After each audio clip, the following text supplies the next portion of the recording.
Hello student, দেখো ফিরে আসলাম একটা ক্লাসে। তোমাদের আজকে করাবো সেট সিক্সের পার্ট 2 ভিডিও। ঠিক আছে, 195 পাতায় আছে। 6 নম্বর সেট থেকে পার্ট 2 ভিডিও। পার্ট 1 ক্লাসটা তোমাদের দিয়ে দিলাম, এই সেট থেকে আজকে নিয়েছি পার্ট 2। তো এখানে দেখো 195 পাতায় তোমাদের বের করতে হবে তোমাদের যে বইটা আছে, যে এবিটিএ টেস্ট পেপার বইটা, যে তোমাদের 2025-2026 এই বইটা বেরিয়েছে। তোমাদের হাতে বইটা চলে এসেছে। যারা এখনো বইটা কেনোনি, তোমরা কিন্তু বইটা দোকান থেকে নিয়ে নিবা। আচ্ছা, তাহলে আমরা চলে আসবো 195 পেজে। যে বড় প্রশ্নগুলো আছে 5 থেকে শুরু আমাদের বড় প্রশ্ন পার্ট 2 ক্লাস। দেখো 5-এর যে 1 নম্বর প্রশ্ন একদম বই থেকে আছে, তোমরা পেয়ে যাবা বই থেকে। আমি বলি যে তোমরা এই বই থেকে কোথায় পাবা, এবং আমি বলে দিচ্ছি তোমরা চলে যাবা। এই যে 5-এর 1 নম্বর অঙ্কের জন্য পেজ নম্বর 113 পাতায় দেখবা 11 নম্বর যে অঙ্কটা আছে, একদম এই অঙ্কটাই। তারপরে 5-এর 2 নম্বরটাও বই থেকে পাবা। 6-এর যে অঙ্কগুলো আছে, 6-এর 1, 2 দুটি অঙ্ক একদম হুবহু বই থেকেই আছে। 7-এর যে অঙ্ক আছে, 7-এর 1 নম্বরটা বইয়ের বাইরে আছে, এই অঙ্কটা করাবো তোমাদের। চলো আমরা করাবো এখন 7-এর 1 নম্বরটা।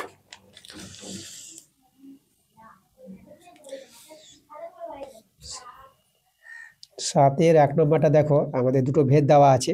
আমরা যদি ভেদ তুলে দিই, দেখো x/y, যে ভেদ আছে, ভেদ তুলে দিয়ে সমান সমান একটা ধ্রুবক k1 চলে আসবে, k1 x + y।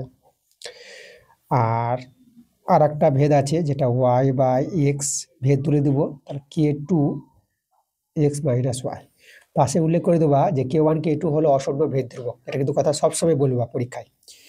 এখন কি করব, এই দুটোকে গুণ করে দেব, দুটো সমীকরণ x/y গুণিত y/x, এদিকে k1 k2 x + y আর x - y গুণ করে দেবো। এখানে x কেটে যাবে, 1 কেটে যাবে। তাহলে দেখো আমাদের এখানে 1 k1 k2, আর এটা আমাদের s² - y² সূত্র হয়ে যাবে। তাহলে আমাদের s² - y² সমান সমান এটা 1/k1 k2 হয়ে যাবে না? আচ্ছা, এই যে এটাকে, এই যে ধ্রুবকটা আছে, এটা তো আমাদের একটা ধ্রুবক। এই ধ্রুবকটাকে আমরা ছোট হাতের একটা ধ্রুবক নিয়ে নিলাম। ওকে, তাহলে এভাবে দাঁড়িয়ে গেল। তাহলে আমাদের এখানে যে দেখাতে বলেছিল যে s² - y² একটি ধ্রুবক হবে, তো এটা তো একটা ধ্রুবক, তাহলে কি আমরা ধ্রুবক বলতে পারবো? এই যে আমাদের ধ্রুবক, এটি প্রমাণ করতে বলেছিল, আমরা প্রমাণটা করলাম। ঠিক আছে, তোমার বসালো হবে না বসালো হবে, এখান থেকে তোমরা ধ্রুবকটা লিখতে পারবা। তো দেখো তোমাদের প্রমাণটা হয়ে গেছে। আচ্ছা, এরপরে তোমাদের যে দেখাবো, এই অঙ্কটা বই থেকে আছে। 8-এর 1, 2 দুটি অঙ্ক বই থেকে আছে। 9-এরগুলো উপপাদ্য তোমরা বই থেকে পাবা।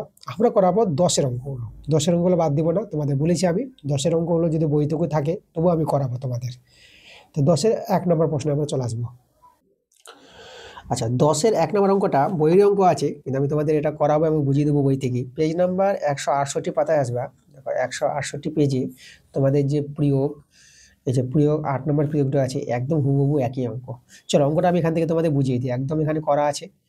তো এখানে আমাদের অকেন্দ্র বৃত্ত যেটা নিয়েছে, এপি এবং একিউ দুটি জে আছে। এই যে এপি আর একিউ দুটি জে আছে, এবং দুটি জে এর মধ্যবিন্দু বলেছে যে আর এস, এপির মধ্যবিন্দু আর একিউ জে এর মধ্যবিন্দু এস। আচ্ছা, আমরা প্রমাণ করতে বলেছে ও আর এ এস বিন্দু চারটি সমবৃত্তস্থ। এই যে সমবৃত্তস্থ এই 4টি বিন্দু আমাদের দেখাতে বলেছে। তো দেওয়া আছে অকেন্দ্র বৃত্তের এপি একিউ দুটি জে, যাদের মধ্যবিন্দুগুলো বললাম। প্রমাণ করতে হবে যে এই যে 4টি বিন্দুর কথা বলেছে, এ আর ও এস, এবার ও আর, এটা ও নিয়েছে, ও আর এ এস এভাবে নিয়েছে, এই 4টি বিন্দু সমবৃত্তস্থ দেখাতে বলেছে, তাই তো? তো অঙ্কন আমাদের দেখো, অঙ্কনটা কি করেছে, এই যে ও আর এখানে কিন্তু যুক্ত ছিল না, পরে এখানে অঙ্কনটা করা হয়েছে, ও আর আর ও এস এখানে যোগ করা হয়েছে, এই যে যুক্ত করলাম। এবার প্রমাণটা দেখো, এখানে ও আর, এই যে ও আর বাহুটা ও আর এপি জে কে সমদ্বিখণ্ডিত করবে। দেখো এপি জে কে ও আরটা সমদ্বিখণ্ডিত করবে কেন? তোমরা জানো, তোমাদের ক্লাস 10-এর একটা উপপাদ্য আছে প্রথম দিকে, যে বেশ নয় এর উপরে যে এর উপর কেন্দ্রগামী লম্ব সরলরেখা, সেই যেটিকে সমদ্বিখণ্ডিত করি। তাই দেখো এটা সমদ্বিখণ্ডিত করবে। আচ্ছা, এখানে দাঁড়াও, ওই অনুসারে না, এখানে যেহেতু মধ্যবিন্দু বলে দিয়েছে, তার মধ্যবিন্দু বলার জন্য কিন্তু এখানে সমদ্বিখণ্ডিত করছে, মানে এ আর সমান সমান আরপি। এবার যখনই সমদ্বিখণ্ডিত করছি, তাহলে এখানে যে 33 নম্বর উপপাদ্যটা আছে, যে এরকম যদি আমাদের একটি ব্যাস এরকম কোনো যে হ্যাঁ, যদি সমদ্বিখণ্ডিত হয়ে থাকে মানে এ আর সমান সমান আর পি সমান হয়, তাহলে কেন্দ্রগামী ব্যাসার্ধটা এই জেটির উপর লম্ব হবে, মানে ও আর লম্ব এপি হবে। ওকে, উল্টোভাবে আমাদের যে উপপাদ্য ছিল একদম সেটাই আছে আমাদের। তাহলে এখানে ও আর এপির উপর লম্ব আছে, তাহলে এই কোণগুলো কিন্তু 90 ডিগ্রি, এই কোণটা 90 ডিগ্রি আছে।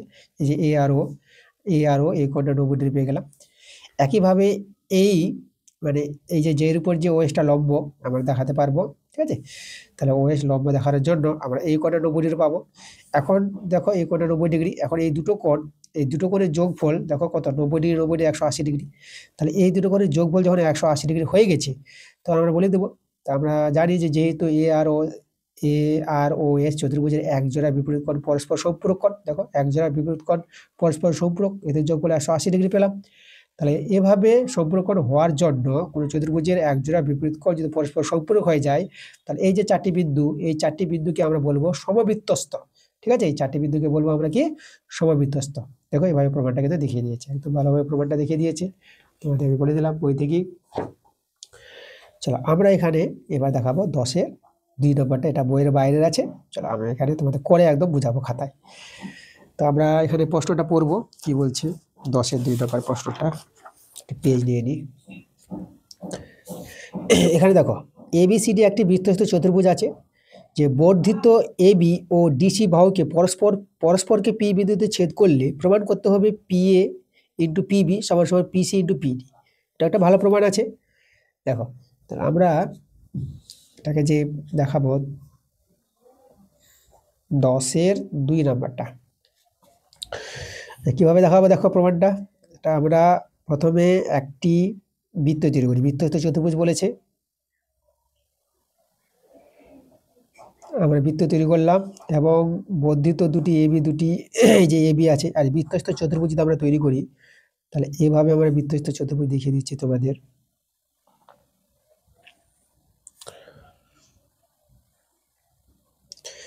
এখানে আমরা এটা আমরা বি নাম দিলাম, এ বি, এটা আমরা এদিকে যোগ করে দেব, এ বি সি, এটা আমরা ডি নাম দিয়ে দিলাম। যে এ বি সি ডি বৃত্তস্থ চতুর্ভুজ, এ বি আর ডিসি বাহুকে বাড়িয়েছে, তাহলে এইভাবে এদিকে এটাকে বাড়ানো হয়েছে আর এটাকে এইভাবে বাড়ানো হয়েছে। বাড়ানোর পর দেখো একটা বিন্দুতে ছেদ করেছে, সেই ছেদ বিন্দু বলে দিয়েছে এটা পি বিন্দু। ওকে, তাহলে দেখো এভাবে যেহেতু ছেদ করে, তাহলে আমাদের প্রমাণটা দেখাতে হবে, যে প্রমাণটা বলে দিয়েছে।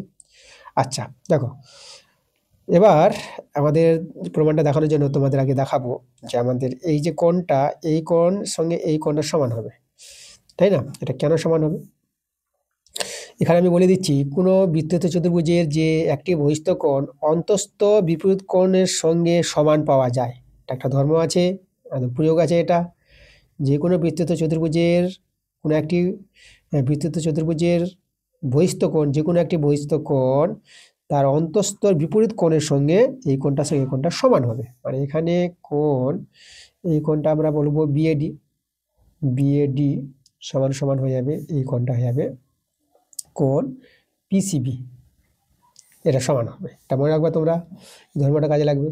এখন আমরা এখানে দুটো ত্রিভুজ তুলে নেব, ত্রিভুজ এপিডি ও ত্রিভুজ পিবিসি, এই পিবিসি, এই দুটো ত্রিভুজ তুললাম। এই দুটো ত্রিভুজকে সদৃশ্য প্রমাণ দেখাবো।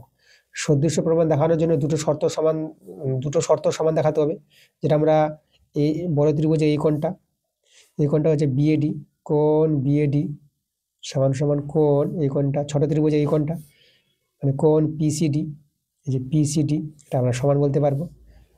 আর 2 নম্বর শর্ত, যেমন এই যে দেখো বড় ত্রিভুজের এপিডি কোণটা মানে এপিডি এই কোণটা, আর ছোট ত্রিভুজের ওই কোণটা আছে বিপিসি, একই কোণ বিপিসি, এই কোণের সমান। দেখো দুটি ত্রিভুজ থেকে দুটি শর্ত সমান দেখাতে পারলে দুটি ত্রিভুজ কি হয়ে যাবে, সদৃশ্য হয়ে যাবে। আমরা বলতে পারবো ত্রিভুজ এপিডি সদৃশ্য চিহ্ন এভাবে দিয়ে দিবা, ত্রিভুজ পিবিসি। তাহলে এই ত্রিভুজটা আর বড় ত্রিভুজটা কি দেখালাম, সদৃশ্য দেখে দিলাম।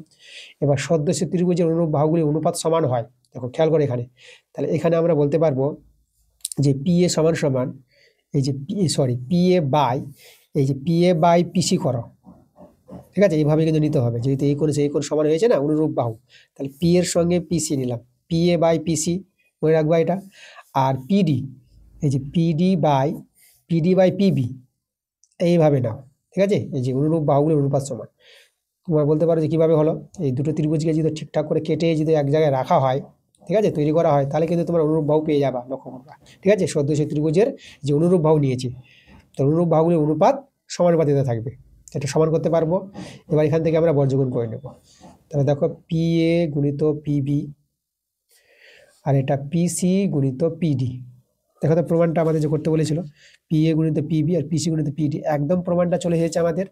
তাহলে আমরা প্রমাণ করে ফেলেছি, আমরা এখানে লিখে দেবো প্রুভড, প্রমাণিত। আচ্ছা, আমরা 10-এর দাগের 1-2 করে দিলাম। এবার 11 তো সম্পাদ্য, একদম তোমরা বই থেকে পেয়ে যাবা। তারপরে আমরা চলে আসবো পরবর্তী প্রশ্নগুলো 12-এর দাগের। 12-এর 1 নম্বরটা বইয়ের অঙ্ক, একদম হুবহু বইয়ের অঙ্ক। 12-এর 2 নম্বরটা হুবহু বইয়ের অঙ্ক আছে। 3 নম্বরটা একদম খুবই সহজ বইয়ের অঙ্ক, এই মানগুলো বসে এক্স এর মানটা সহজে বের করতে পারবা। 3 নম্বর 13 নম্বর, 13-এর 1-একটা বই থেকে আছে। 13-এর 2 নম্বরটা তোমরা বই থেকে পেয়ে যাবা, বইয়ের অঙ্ক করাচ্ছে না, ঠিক আছে, বইয়ের অঙ্ক জানো। যদি বইয়ের অঙ্ক প্রয়োজন পড়ে, তো আমার চ্যানেলে ক্লাস দেওয়া হয়েছে, তোমাদের ক্লাস 10 ম্যাথ বলে আমার চ্যানেলে প্লে লিস্ট তৈরি করা হয়েছে, সেখান থেকে গিয়ে তোমরা বইয়ের অঙ্কগুলো দেখতে পারো যদি প্রয়োজন পড়ে, অনেক ক্লাস আমি দিয়েছি। এবার 14 দাগের অঙ্কগুলো দেখো, 14 দাগের অঙ্কগুলো যদি দেখো, প্রত্যেকটা অঙ্ক তোমরা কিন্তু বই থেকে পেয়ে যাবা, ঠিক আছে। এই অঙ্কগুলো বইয়ের বাইরের নাই, যদি বইয়ের বাইরে থাকতো তাহলে আমি কিন্তু করে দিতাম। আমার তোমরা কমেন্ট করে জানাবা যদি কোনো অঙ্ক যদি ছুট পড়ে যায়, যে বইয়ের বাইরের অঙ্ক আছে কিন্তু আমি ছেড়ে দিয়েছি, তা আমাকে কমেন্ট করে নিশ্চয়ই তোমরা জানাবা যদি বইয়ের বাইরের অঙ্ক আছে কি নাই। আমি তোমাদের বইয়ের বাইরের অঙ্কগুলো করাচ্ছি। 15 দাগের অঙ্কগুলো দেখবা যে 3টা অঙ্ক থাকে, এখানে সব বইয়ের অঙ্কগুলি আছে কিছু, ঠিক আছে, এগুলো বই থেকে পেয়ে যাবো কমন। তো দেখো, তো আমরা সেট 6-এর যে পার্ট 2 ক্লাস বইয়ের বাইরের অঙ্কগুলো কিন্তু করিয়ে দিয়েছি তোমাদের। আমি শুধু একমাত্র 10-এর দাগের যে প্রয়োগ দুটো আছে, বইয়ের বাইরে থাকলেও করাবো আর বই থেকে থাকলেও আমরা করাবো, যেটা বলেছি। বাকি অঙ্কগুলো বইয়ের বাইরের করাচ্ছি। তা এই ছিল আমাদের আজকে ক্লাসটা ভালো লাগলে অবশ্যই ভিডিওতে লাইক করবা, ভিডিওগুলো বন্ধুদের কাছে শেয়ার করবা। তো পরবর্তী ক্লাসটা তোমাদের তাড়াতাড়ি আমি নিয়ে চলে আসবো। তোমরা সবাই ভালো থাকো।